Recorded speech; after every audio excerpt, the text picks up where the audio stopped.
Well, today I'm back at the Motorist, and this is one of the events I've been waiting for, because today we are at the Furious Driving Social, and as you can see behind me here I've got Matt's Rover 200 VI. Hopefully we'll be having a quick look at that later on and a chat with Matt.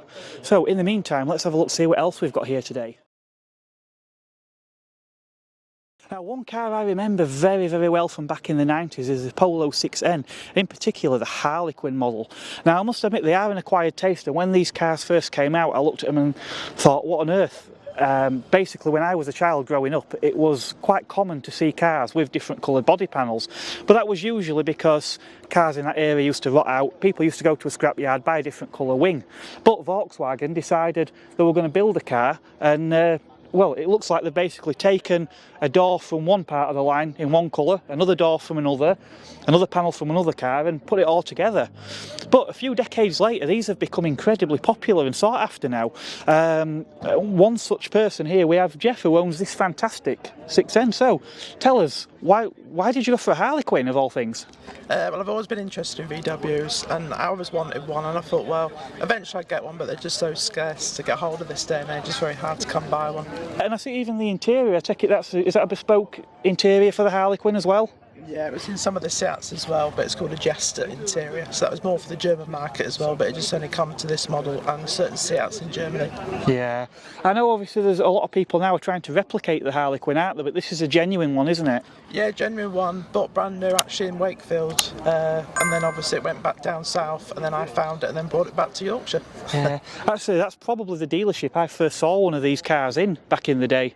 Yes, but it's JCT 600, so yeah, that's where it's come from originally, which I think are still about today, but yeah, it's still got the original number plates and obviously the dealer stickers as well.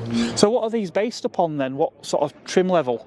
It's just the 1.4 CL, so it's a 60 brake horsepower engine, and obviously the body panels did different on side of the sills. So the green sill meant it was the green actual original body, so put the body on and then the red onto the red, etc. Excellent. Well, nice to see you enjoying your Polo. Thank you very much. Thank you. And as I was saying, there's a lot of sort of copycats, and it's not just VWs that are inspired on the Harlequin style, because we've got another car here today that you may well recognise from another YouTube channel, which has got a bit of a Harlequin theme going on. So we're continuing the Harlequin style theme here, because I'm with Paul of the Project Nigel YouTube channel. One of your many Rovers, the one you fetched today is this 25, so tell us a little bit about this car.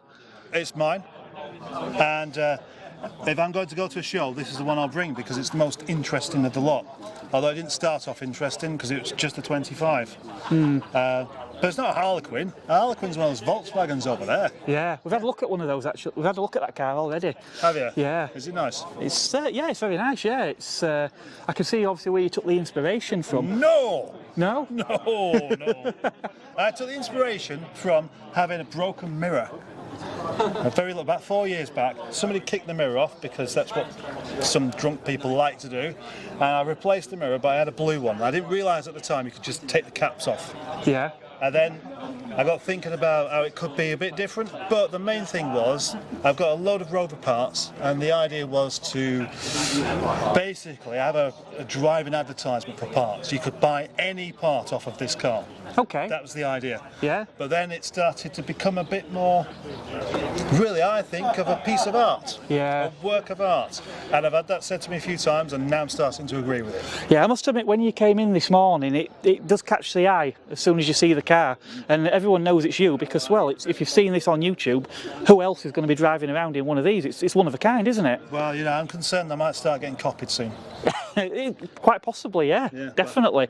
Well, people are already copying the VW Harlequin, so not me. Why not? Not you. No, not but yeah, if people are copying it with the VWs, watch this space. We might start seeing Rover enthusiasts taking inspiration. I have a variety of different coloured Rover 25 panels if anybody wants a Project Nigel starter kit. Excellent. Obviously you've got a lot of other cars on the channel. One we were talking about earlier is your 416 GTI. Anything else big going on the channel at the moment? No, not really. Just this.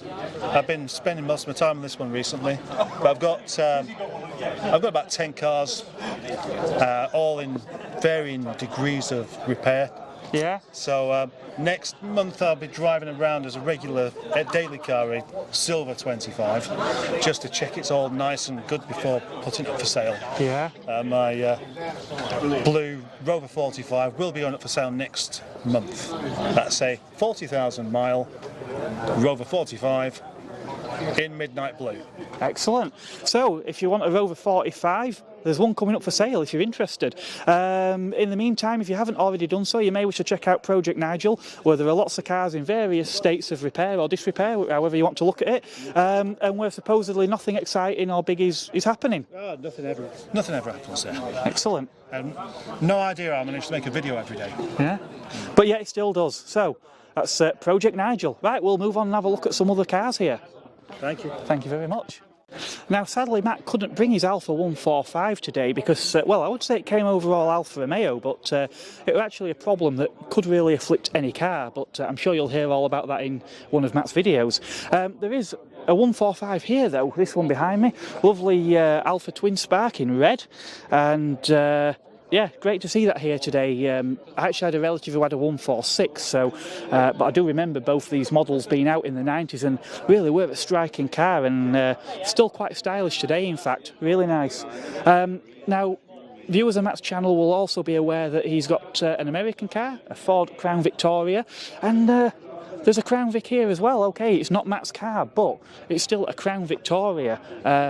Once a very common sight in the USA, but maybe not so much so here in Britain. Quite interesting, next to that is a Volvo, like the one that Matt owns. And well, I had to put these two cars together because how often do you find a car that can actually make a Volvo look compact? So may I present the Volvo 740 SE, owned by one of Matt's channel viewers. And this car is almost identical to Matt's. It's got the same silver paintwork, same blue interior, just a slightly different specification. I'm told this has got a little bit more standard equipment, such as a sunroof, rear speakers, electric windows in the back, and an automatic transmission. Of course, both cars do have the obligatory headlamp wipers because, well, you can't have a Volvo of this era without headlamp wipers. Now, I always struggle to try and get every car in at these events, but one car I note here behind me, we've got this Citroen C4 Cactus. Now, this Cactus is actually owned by Davey at Scottish Cars, Car Enthusiast and Trains TV. Now, a couple of weeks ago here at the Motorist, I did actually film him with his Rover 75, which is now replaced with this Cactus, and he seems to be enjoying it. He's driven down here again from Scotland in it, so yeah, he seems quite happy with the car, and quite an interesting piece of design too. I remember when these came out with the air bumps on the side. He's also added some Citroen Correct alloy wheels as well, which I think really set the car off quite nicely. So behind me we have this rather large gold Lincoln Continental, all 5 and a bit metres of it, and well, it's backed all the way up. The parking bay finishes around here, and well, the car's got another 2 or 3 feet in front of that, so yeah, it even makes this American pickup behind it look quite small by comparison. Now, this car is owned by Matt, who hopefully will be able to tell you a lot more about the car than its size as I could, and so take it away. What have we got? The engine is the 460 big block, the 7.5 litre engine. It's a special 1978 Diamond Jubilee edition model. They made this to commemorate the Diamond Jubilee edition of Lincoln. They made 5,190 odd models. It was roughly 50-50 split because this comes in the gold, which it is now, as well as a baby blue colour. This car was unique and it had the clear coat. Unfortunately, it has been repainted since then. It comes with a 3-speed automatic gearbox, electric choke, cruise control, electric windows, seats, the 8-track quad sonic stereo. They did come with a 40-channel public CB radio, but this doesn't have it, unfortunately. A CB radio and an 8-track. I mean, I just sort of went all googly-eyed and lost myself for a minute there when just at the mention of an 8-track in there. Oh yes, they did come with an 8-track. Unfortunately, at some point in its life, I still have the original radio. It's in the boot, but the radio has been changed, unfortunately, to a rather nasty Halford Special Kenwood. It has disc brakes all round. which is very much a feature for the time because everything was on drums. It comes with the champagne bucket seats interior, Tiffany carpets, not just any carpets, Tiffany carpets, Cartier dial. Well, every Lincoln Continental had Cartier dials. Yeah. Sunroof, the opera style windows, which again are quite rare. They consider this a personal luxury car, but the back seats, well, I wouldn't want to fit anything more than a child in it. This is a car that's designed to go to the golf club. This is the car you turn up in to impress your buddies, because at the time this car retailed for $22,800, which adjusted for inflation is about $100,000 today. Wow. The most expensive car you could buy in 1978 in the States. Yeah.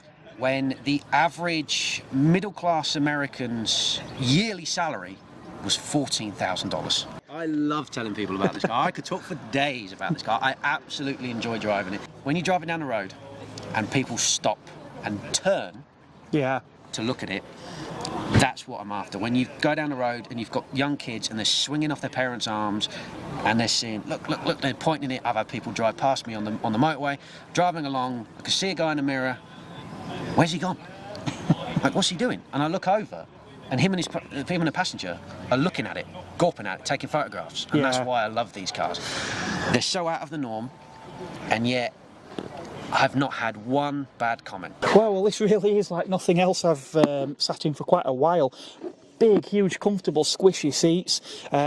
Carpets, really thick, sort of shag pile carpets here, even on the doors, bottom of the doors. Lovely thin rimmed steering wheel with this wood veneer effect to match the dashboard. Centre console, I'm told this should open up, but for whatever reason it doesn't on this particular one. We have got an aftermarket stereo, but it should have had an 8-track in here. But yeah, just it's like nothing else. Big square gauges, control here, that's for adjusting the steering wheel. Very much a letterbox, a really sort of shallow but wide windscreen. Of course, this is quite a wide car, certainly by the standards of the day. We've got this big sunroof, or as I'm told, a moonroof, I believe it was known at the time. So everything's got this sort of almost a gold sort of effect in here. But yeah, it's so much to take in this car. Another car that channel viewers will find familiar is Quentin the convertible, which has just arrived. So hopefully we're having a good look around that car as well today. Wow, how good is this? I'm sitting in Quentin the convertible. So yeah, Matt acquired this car in a pretty bad state, to be honest. Painstakingly, and I do mean painstakingly, brought it back to good health. The car wouldn't run, couldn't even get in the boot, couldn't get the roof up. It was in a real state. So Chris is now the proud owner of this particular vehicle. Obviously the car's been repainted. It's had a new roof as well, which is marvellous, really nice. Finishes the car well. It's an Rover R8, but it's got the bubble dash from the later R3 models. So the convertibles, the coupes and the 400 Tourers continued on after the newer models came out, but the new dashboards were simply inserted in place of the old ones. Now they are a great looking dashboard. They're really pleasing on the eye. We've got some wood trim in here as well as up on top of the dash, but we have sort of lost the good old Rover T-shelf. You have got a bit of a flat area here, but the earlier cars, yeah, they really were. The king of the T-shelf was Rover. We've got fingertip controls down here for the radio, which obviously didn't feature on earlier cars, so that's a slightly later addition as well. Now the thing that attracted Matt to this car originally was this leather interior. I believe he actually got the car and thought, well, if it doesn't work out, the interior could go in his Tomcat. But as you well know, that didn't happen, and this car lived on. Good bit of continuity. We've now got a Quentin the convertible with its roof down. Amazingly, a few moments ago you'll have seen this car with its roof up, so wonder how that happened. Anyway, I'm with Chris. Now Chris is the person who bought Quentin the convertible from Matt Richardson of Furious Driving, and also until now has somehow avoided being on camera as well. So with this face, it's probably best. yeah. So how did you come to end up wanting to buy this car then? I think, well, I've known Matt for quite a while, and I'd always admired the car, and I'd followed all the videos on the car. I think there's 31 videos, followed it all the way through, and then was just talking to Matt, and I knew he had it up for sale, but I asked the question, daft question, so what would you actually take for it? And it's like, it just kind of starts the ball rolling. It was a very soft question. I didn't really think I would end up buying it, but anyway, he gave us a number. It was maybe too much for me at that time, but I did mention to him that I had a Freelander, that I would have to move on because there's kind of only so many spaces in the fleet. And luckily, I suppose, Matt was quite happy to take a Freelander into his fleet. Yeah. I suppose with a Freelander, there's plenty of YouTube content potential there, isn't there, with a Freelander? And it was a typical car for Matt, really, because it was like a few bits and pieces to do, nothing major. It had been sorted. It's quite a well sorted Freelander. Yeah. But and it even had 4-wheel drive, which is quite unusual for a Freelander. Yeah, a lot of people turn them 2-wheel drive. It's a viscous coupling, isn't it, that fails? Yeah, that's right. But that one was quite a sorted one. So in the end, we did a deal with the Freelander going to Matt, and I took this one on. And you're no stranger to Rover R8s, are you, Chris? No, I've had quite a few. I've had a 3-door. I've had a 5-door GSI. I've got a Tomcat now. This one, I've probably forgotten one or two as well, but yeah, I know when I saw the GSI was a beautiful car because it had the right spec, didn't it? Fabulous car, yeah. That was a really early one on a G. Can't remember the mileage, maybe 60,000-70,000 or something, but in cherry red over grey. It was beautiful, full leather. Yep, the best colour with all the best options, with the lattice alloys. Lattice alloys. Yeah. What a lovely car that was, and that went to a lovely couple down in Birmingham. Yeah. So yeah. I must admit, it's a shame I didn't have the money because when I heard that would come up for sale, I was very tempted. I haven't got the space or the money for another car, but I thought if I'm going to have an R8, that is the. You would have been a perfect. I think the only thing missing from the options, I think, was aircon. Was it? Did it not have aircon? It didn't have aircon. No, but every other option on the list. Every other was ticked. Every other option was ticked. Yeah. You would have been a nice new home for it. Yeah, it'd look quite nice next to mine. With a good new home, so I was happy with that. Yeah, excellent. That's great. So, future plans then with this one? Future plans? Well, it's for sale. And only not because it's a rubbish car, not because I don't like it, because I love it. But had an accident years ago anyway. Long story short, I've got a dodgy left foot. I'm moving away from manuals towards automatics now, and it's just because as a daily especially, or like a regularly driven car, I need automatics. Yeah. And my left foot's just not very good anymore. So it's a reluctant sale. Yeah. It is going to be for sale with Sarah Crabtree's Evoque Classics, an online auction coming up soon, unless somebody buys it beforehand. Yeah. Like your mum. That'd be I think this be a good deal. I think this one's too nice. It's a bit out of my price range, I'm afraid. No. Plus, as much as I love this one as well, I don't know why. It's a little niggly thing, but I really like my R8s with a T-shelf. Oh yeah. So this one's got the bubble dash. Yeah, I mean, don't know, the bubble dash is a lovely dash in an R3. Yeah. But obviously, as I was saying earlier, with the convertibles, the Tomcats, the 400 Tourers, obviously they continue, didn't they? After the bubbles had been introduced. Yeah. I mean, and my R-Edge Tomcat's also got the bubble dash on it. Yes. So, yeah. It's a nice dash. It is a nice dash. Yeah. Yeah, but, you're right. I think the original one is possibly better. I think up to this point the quality was still there, weren't it? With the Rovers, it was long before Project Drive or anything like that. You're right, Mark. So obviously, the quality of these cars. I mean, the quality of these cars is still good today. I know obviously rot's an issue, as with any car of that age. But I mean, I was saying to someone earlier, back in the day when these cars were new, the quality compared to anything else in the category, the Rover invented that premium car. In this segment, definitely. But they just did it 20 years too early.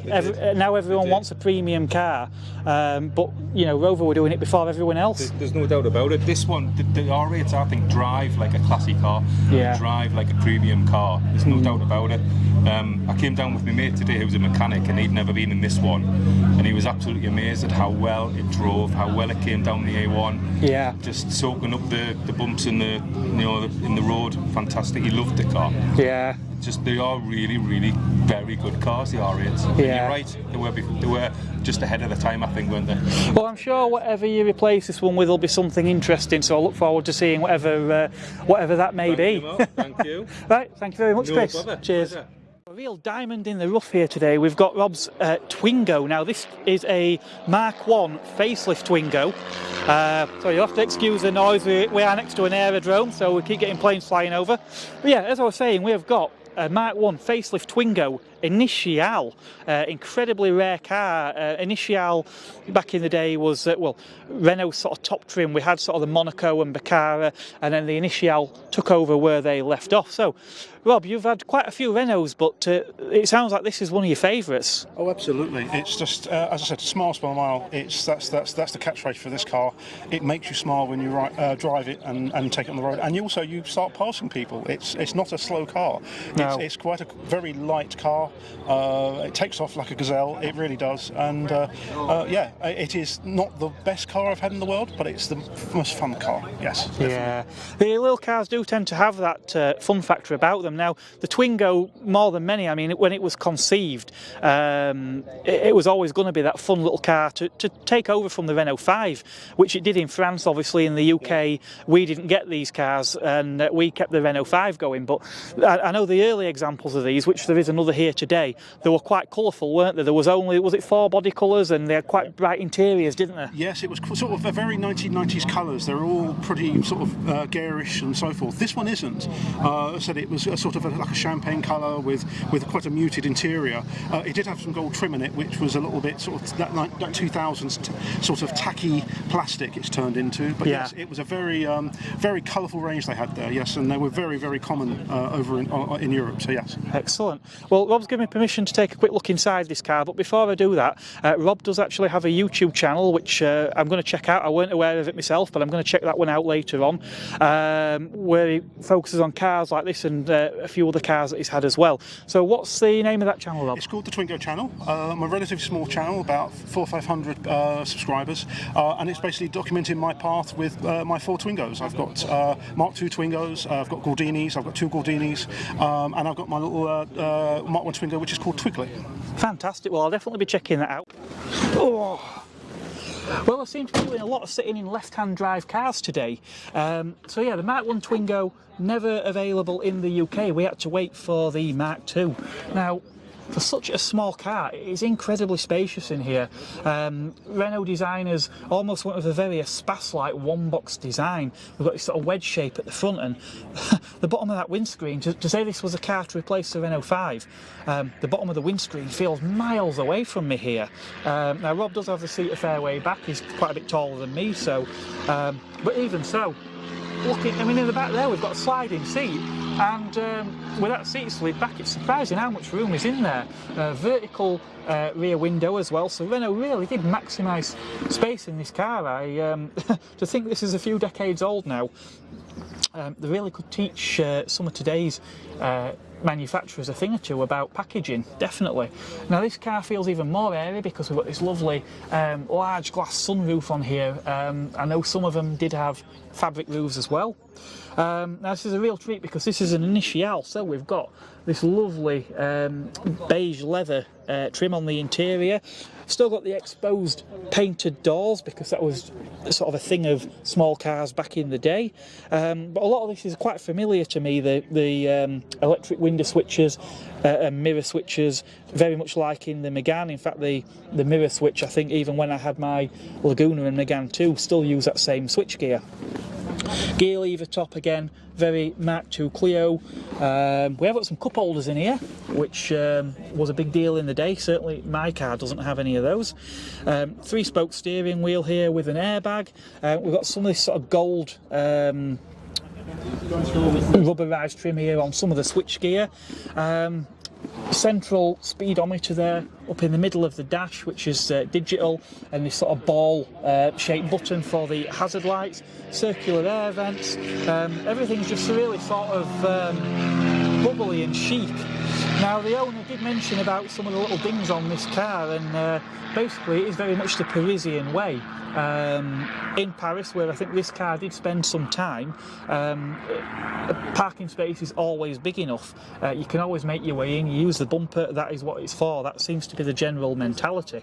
But no, it's great that this car has survived, and a real treat for me to be able to have a look round it today. So from the smallest Renault to a flagship, behind me I've got a facelift Renault Safran 2.5 Executive. Now I'm not going to focus too much on this car today because I've actually already been in touch with somebody, and hopefully I'm going to have one of these on the channel for a review very, very soon.